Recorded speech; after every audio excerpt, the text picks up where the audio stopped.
ہے، اس لیے نہیں ہے کہ اس کا اپنا کردار اسلامی نہیں رہا، اس کے اخلاق اسلامی نہیں رہے۔ ایک طرف وہ نبی معظم صلی اللہ علیہ وسلم جن کے بارے میں قرآن نے کہا انک لعلی خلق عظیم، اے میرے حبیب آپ اخلاق کے اس بلند مقام پر ہیں جہاں تک نہ کوئی پہنچا ہے نہ پہنچ سکتا ہے۔ آپ کے اخلاق تو اٹھا کر دیکھو، نبی کے نام پہ میلاد منانا آتا ہے، نبی کے عشق کے دعوے کرنا آتا ہے، جھنڈیاں نکالنا آتا ہے، لیکن نبی کے اخلاق کبھی دیکھا ہم نے کہ نبی نے اخلاق ہمیں کیسے دیے تھے؟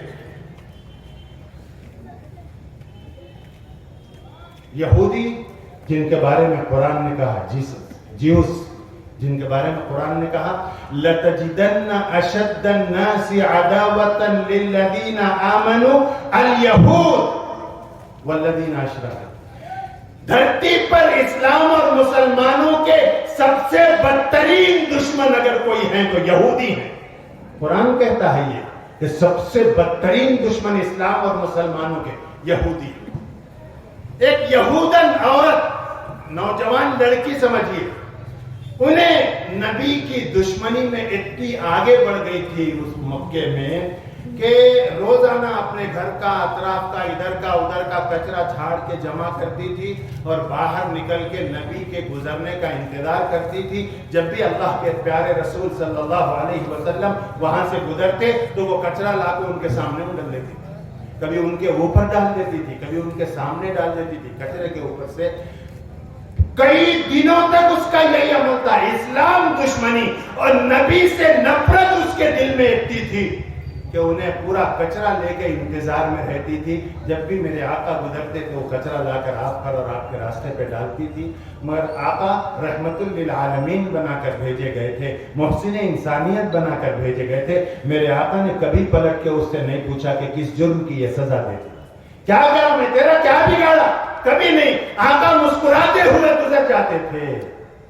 روز کا معمول یہ تھا انہیں کچرا ڈالنا اور آقا مسکراتے ہوئے گزر جائے۔ اتفاق سے ایک دن، 2 دن، 3 دن، 4 دن وہ عورت آئی نہیں، کچرا رستے میں پڑا ہی نہیں۔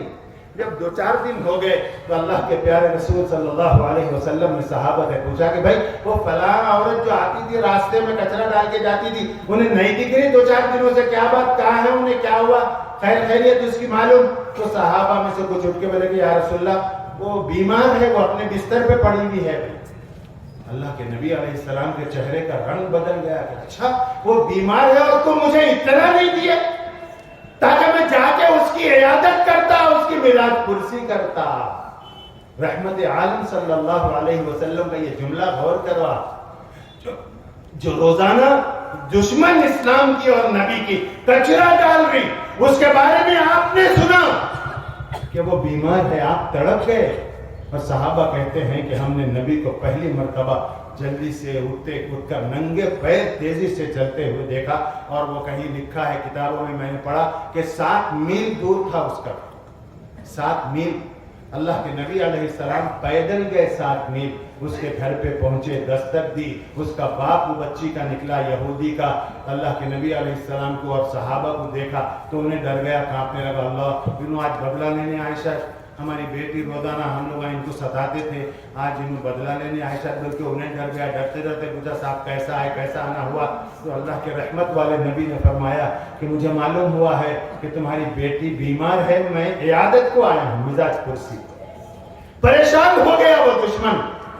وہ بیٹی میری جس نے ہمیشہ راستے میں کانٹے بچھائے کچرا ڈالا،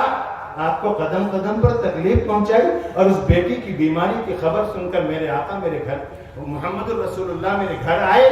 لہذا انہیں پریشان ہو گیا، لے کے گیا۔ واقعہ تو بہت لمبا ہے، مجھے صرف آپ کو یہ سنانا ہے کہ نبی کے اخلاق کیسے تھے۔ اللہ کے نبی کو سامنے لے جا کے کھڑا کر دیا، اس نے دیکھا نبی کریم علیہ السلام کی نبوت والی آنکھیں جب اس پر پڑی تو آپ نے سمجھ لیا کہ یہ اس کا آخری وقت ہے، یہ شاید اب دنیا چھوڑ کر چلی جائے گی۔ پھر آپ نے ہاتھ آسمان کی طرف اٹھائے، اللہ سے دعا کی، پھر اس بچی کے قریب جا کر فرمایا کہ بیٹی اب بھی موقع ہے تو کلمہ پڑھ لے، میں کل قیامت میں اللہ سے تیرے لیے جنت کا فیصلہ کروا دوں گا۔ بیٹی بیمار ہے اور آخری وقت ہے، چند لمحوں میں چلے جانے والی وہ یہودی یہودن، اور میرے رحمت والے نبی یہ فرماتے ہیں کہ بیٹے